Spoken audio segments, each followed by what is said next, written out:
Gaspard, Linky et compagnie, touche pas à mon compteur, l'émission du collectif du même nom.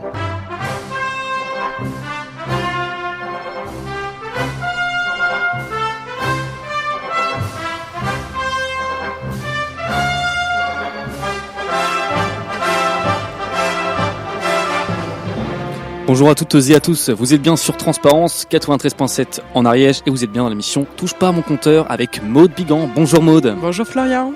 Alors aujourd'hui, un peu comme la semaine dernière, on va parler des faux semblants, surtout de la 5G, autour de la 5G. Tout à fait. Voilà. Et on a en droit de se poser la question si l'évolution de la technologie, la course commerciale passerait avant la santé. Tout à fait. Je crois que oui, c'est ce qu'on peut voir. C'est ce qu'on va justement essayer de mettre en évidence, oui. Bien sûr.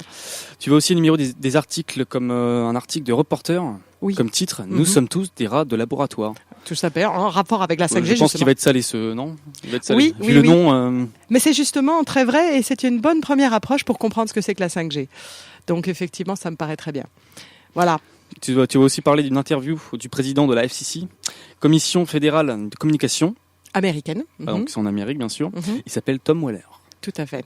Alors, on verra que lui, il veut qu'on ne régule rien du tout et que les États-Unis se positionnent très très vite sur le marché de la 5G. Oui, il va à fond, lui. Voilà, il est censé quand même réguler pour protéger les gens. Mais voilà.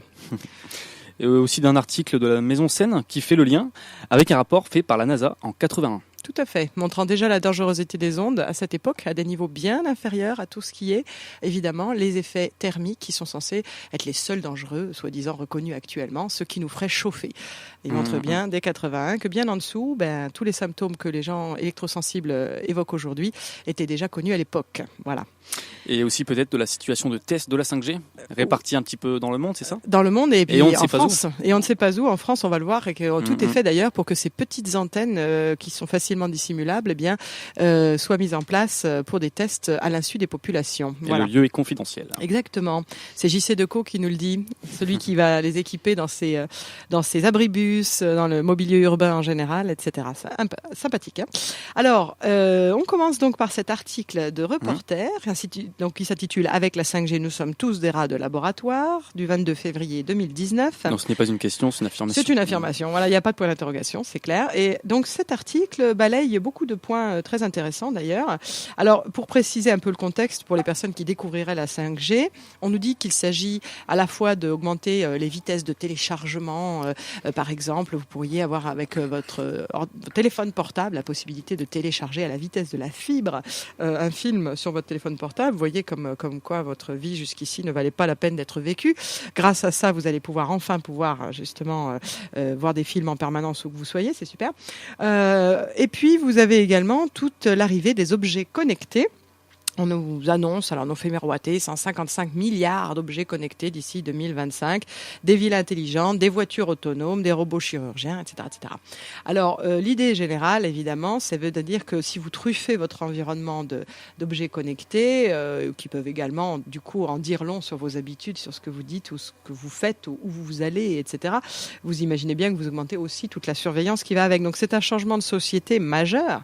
Mais aujourd'hui, on va surtout se concentrer sur, pas uniquement l'aspect intrusif et Big Brother de cet élément qu'on cherche à nous présenter comme inéluctable, comme le progrès, comme l'avenir, inéchappable. Et là, on va se concentrer sur tout ce qui est l'aspect santé. Alors, effectivement, je ne sais pas si nos auditeurs le savent, mais en 2017, il y a eu un appel donc signé par 237 scientifiques. Là, l'article parle de 170, mais depuis, il y a des gens qui les ont rejoints. Donc, aujourd'hui, c'est 237 scientifiques dans 41 pays qui ont demandé un moratoire sur la 5G. Donc, ce sont des spécialistes des ondes électromagnétiques, tous, quand même, donc c'est pas n'importe qui. Et effectivement, on est dans une situation où rien en fait n'est régulé. On est dans une course en avant. On reviendra dans une future émission sur le sujet, sur la fameuse course entre les États-Unis et la Chine pour essayer de développer la technologie 5G et qui serait à la base justement de cette soi-disant affaire d'espionnage entre Huawei tout le monde et veut s'approprier le reste marché. du monde. Voilà. Tout le monde veut s'approprier le marché, en particulier les Américains souhaiteraient que leurs alliés évite de prendre la technologie chinoise et essaye plutôt de prendre la technologie américaine de la 5G. Et donc, voilà. Mais on en parlera plus en détail une autre fois. Cette fois-ci, donc, on est surtout sur l'absence complète de régulation de la chose. On va voir qu'en France, on n'est pas en reste sur cette idée-là on fait des expérimentations en lieu réel. Voilà, c'est ce que notre agence de régulation à nous, le régulateur des télécoms français nous dit cet article, c'est-à-dire l'ARCEP, l'autorité de régulation des communications électroniques et des postes. Le 31 janvier 2019, elle explique qu'on va utiliser une bande qui n'a jamais été employée par les réseaux mobiles, c'est-à-dire pas seulement autour de 2 et quelques, 3 et quelques gigahertz comme aujourd'hui, ce qui est déjà quelque chose de beaucoup énorme. Plus élevé. Voilà, mais bien sûr, on nous parle d'une bande autour de 26 gigahertz. D'accord ? Sachant que déjà à 3 GHz, on est déjà à des niveaux extrêmement élevés par rapport au rayonnement naturel auquel nous avons tous été soumis depuis des milliers d'années.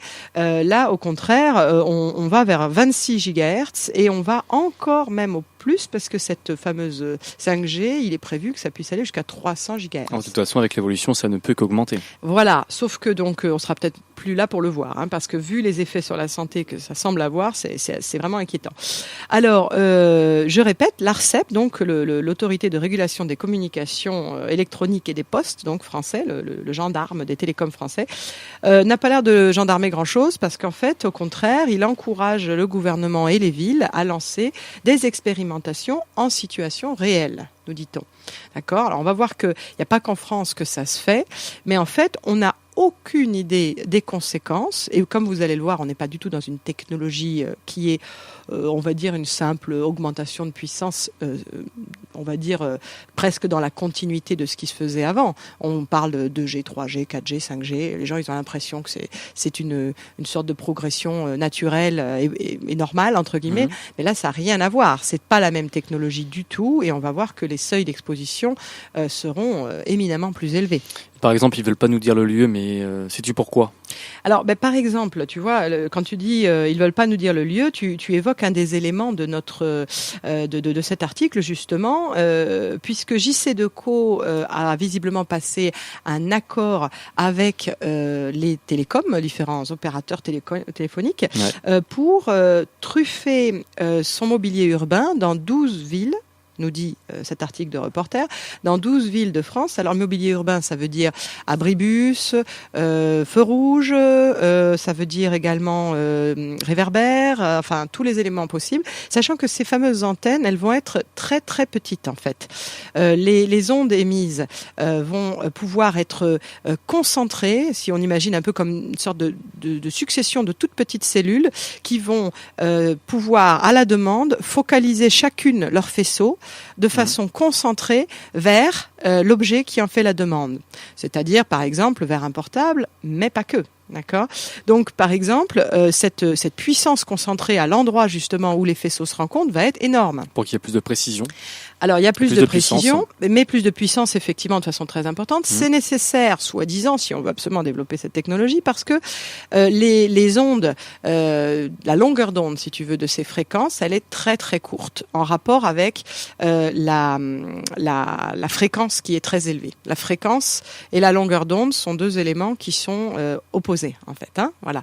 Donc, si cette longueur d'onde est très faible, les ondes de la 5G peuvent être arrêtées par des obstacles assez fins.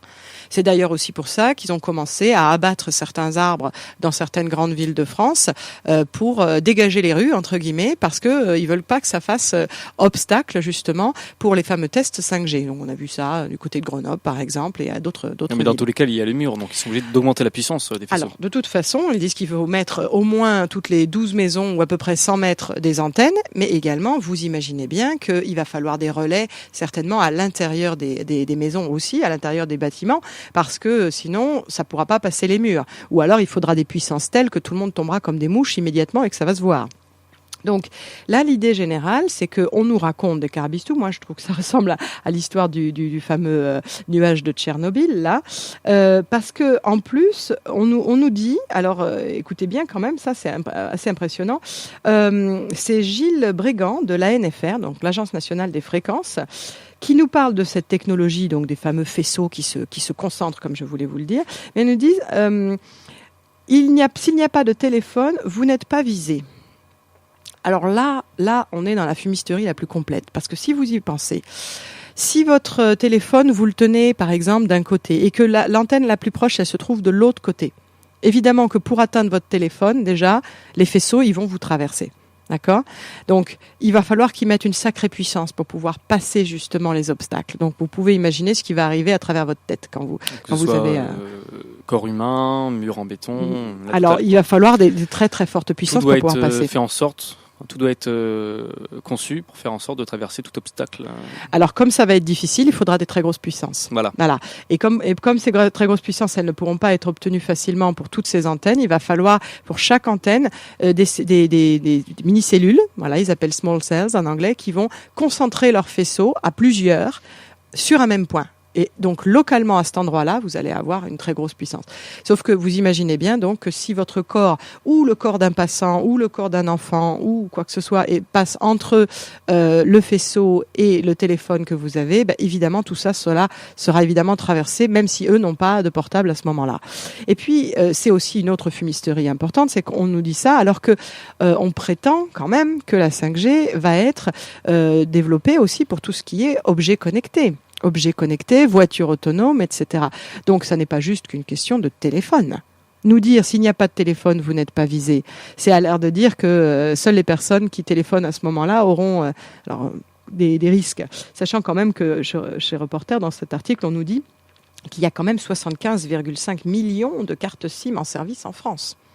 C'est plus que le nombre d'habitants.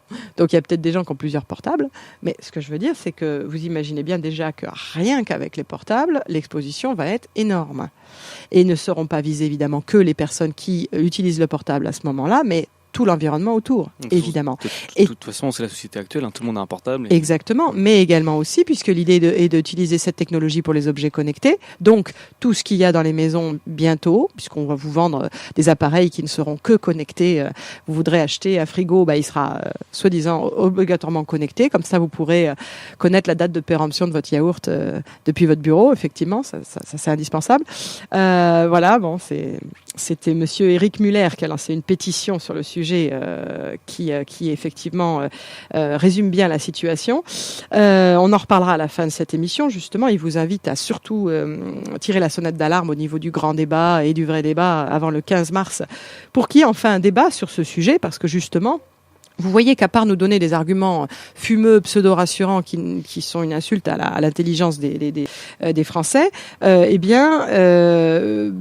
fait, on ne protège et on ne régule rien du tout, quoi. Alors, le fameux Tom Wheeler dont tu parlais tout à l'heure, là, le monsieur qui est le président. Voilà, le président de la FCC. De la FCC américaine, voilà, c'est-à-dire la Commission fédérale sur les communications américaines. Alors, il a fait une sorte de conférence de presse. C'était en 2016, le 20 juin 2016. Alors, on trouve sa conférence de presse sur YouTube, donc on mettra le lien aussi. Et vous avez vers à peu près 1 minute et quelques, ce monsieur. Alors, il est d'une sincérité désarmante. Il explique vraiment dans les 2 premières minutes que c'est une technologie qui va rapporter très gros, que les États-Unis doivent absolument se positionner sur cet énorme marché prometteur et ne pas perdre de temps, et que donc ils n'attendront pas de définir de quelconques standards, ils ne réguleront pas, ils ne mesureront pas, ils n'anticiperont pas quoi que ce soit sur les impacts potentiels de cette technologie, parce qu'il y a trop d'argent à faire. Et ça, c'est dans les 2 premières minutes de son allocution de 2016. Donc, vous voyez, le décor est planté. Je répète que c'est quand même le président de l'agence étatique censée réguler les télécoms aux États-Unis et donc potentiellement protéger la population. Hein, voilà. Alors, c'est Josh Del Sol qui est la personne qui a fait, le metteur en scène, on peut dire, du reportage documentaire intéressant sur les compteurs communicants qui s'appelle Take Back Your Power. Reprenez votre pouvoir, reprenez votre électricité, qui est en VO sous-titré sur YouTube. Je vous le recommande. Il était donc sur les compteurs communicants, mais ce Josh Del Sol, maintenant, a fait une très belle vidéo, La vérité sur la 5G, que vous trouvez aussi sur YouTube, et qui en 25 minutes, en gros, vous présente aussi les éléments de cette technologie. Donc vous comprenez bien que ça n'est pas du tout le même principe que les antennes actuelles, que c'est des systèmes avec des énergies qui vont se focaliser de façon très concentrée sur un certain nombre de points, qu'on va truffer votre environnement extérieur, mais bientôt aussi intérieur, d'émetteurs de ce genre, truffer tout cela pour vous permettre, entre guillemets, d'avoir accès à des services dont, je dirais, tout le monde se fiche, parce que on s'en fiche. Le téléchargement d'un film sur le portable à la vitesse de la fibre, on n'a pas envie d'être irradié pour ça. Et on n'a pas non plus envie d'être entouré d'objets communicants qui pourraient potentiellement aussi révéler tout sur ce qu'on dit, ce qu'on fait, où on va, etc., etc. Une petite question comme ça. Sais-tu quand est-ce que la 5G sera vraiment déployée ? Alors, oui, on va en reparler, effectivement, c'est pas très important. France, hein. Si, pas qu'en France. Ailleurs, ça commence déjà un peu. D'accord. Juste, je voudrais terminer. Ceux qui pensent qu'il n'y aura que des antennes sur Terre se trompent. Il y a un projet de diffuser 20 000 satellites. D'accord ? Alors, les 20 000 satellites, mais je répète, ça, c'est le projet américain. Il y a également, notamment la Chine, mais pas que, il y a notamment la Chine qui est sur les rangs. C'est-à-dire que vous imaginez bien qu'on est dans une course commerciale, une course stratégique aussi, puisque tout ça, c'est une course aussi à l'information. Et que l'information, c'est le pouvoir. Donc, l'idée générale, c'est que ce fameux lancement de satellites, vous imaginez bien, par exemple, que les Chinois ne vont pas laisser que les Américains lancer leurs satellites pour pouvoir collecter ces informations-là. C'est la course. Voilà. Donc notre espace, notre ciel risque d'être envahi de satellites qui ont pour soi-disant mission d'envoyer le progrès partout sur la planète sous forme de ces fameuses ondes en question, ces micro-ondes, pour qu'il ne reste aucun endroit où on ne puisse pas bénéficier de ceci. Voilà. Alors, je voudrais insister sur le calendrier, puisque tu me disais la question, quand est-ce qu'on pense que ça pourrait être déployé ? Eh bien, on nous dit en juillet 2018, le gouvernement a présenté sa feuille de route prévoyant l'attribution de nouvelles fréquences aux opérateurs dès 2020. Une couverture des principaux axes de transport par la 5G d'ici 2025. Axes de transport, pourquoi ? Vous l'avez bien compris, la priorité des priorités dans le cadre de la 5G, c'est la voiture autonome. Et la voiture autonome explique le fait que, puisque tu me demandes où est-ce que c'est déployé pas mal à l'heure actuelle, eh bien il y a une grosse pression sur la Californie, puisque vous savez qu'avec la Silicon Valley, avec Google notamment et sa Google Car qui essaye de développer un maximum la voiture autonome et de la tester là-bas, il y a une très forte pression pour que ça se déploie là-bas justement. Et il y a beaucoup de personnes, de citoyens là-bas qui aussi ruent dans les brancards, qui mobilisent leur municipalité pour essayer justement qu'on ne mettent pas les antennes partout, devant leurs fenêtres de chambre, etc. Oui, il y a toujours des gens qui luttent justement pour ça. Ah ben là, carrément, parce que les impacts vont être très oui, importants. Forcément. Alors, je voudrais parler également de la docteure Annie Jeanne Sasko, qui est médecin épidémiologiste du cancer et coordonnatrice en Europe de la pétition contre le déploiement de la 5G. Donc, vous avez le lien également sur l'article de Reporter. En quelques mois d'expérimentation, soi-disant rassurante, on ne peut pas évaluer les fréquences, l'impact des fréquences sur le vivant parce que, notamment pour le cancer, il faut un peu de temps normalement pour développer un cancer. Donc on ne peut pas avoir de recul. Mais de toute façon, visiblement, on n'a aucune envie, aucune intention de faire des études de quoi que ce soit, y compris en France, sur le sujet. Je voudrais vous citer ce rapport mentionné par Reporter de l'Office parlementaire d'évaluation des choix scientifiques et technologiques du 11 décembre 2018 sur la 5G. On nous dit, les auteurs relèvent que le financement d'études indépendantes est pour leur compromis. Le projet de loi de finances 2019 a supprimé une taxe additionnelle qui servait jusqu'alors à ces financements. Et son remplacement par une subvention n'est pas acté. Ça veut dire quoi ? Ça veut dire que finalement, on supprime les possibilités de faire des études publiques sur le sujet des ondes, au juste moment où on développe une nouvelle technologie très puissante en termes d'exposition. qu'on n'a aucune intention de faire ces études-là et qu'on encourage les villes et les opérateurs à faire des tests en conditions réelles directement sans test préalable. Donc, tout ça, c'est un rapport à ton avis? Alors qu'en plus, l'ANSES avait dès 2013 souligné le fait dans ses recommandations qu'il fallait, quand on développait des nouvelles infrastructures de réseau, eh bien, on devait faire des études préalables des caractéristiques des expositions et en tenant compte évidemment du cumul des niveaux existants et de ce qu'on allait rajouter évidemment.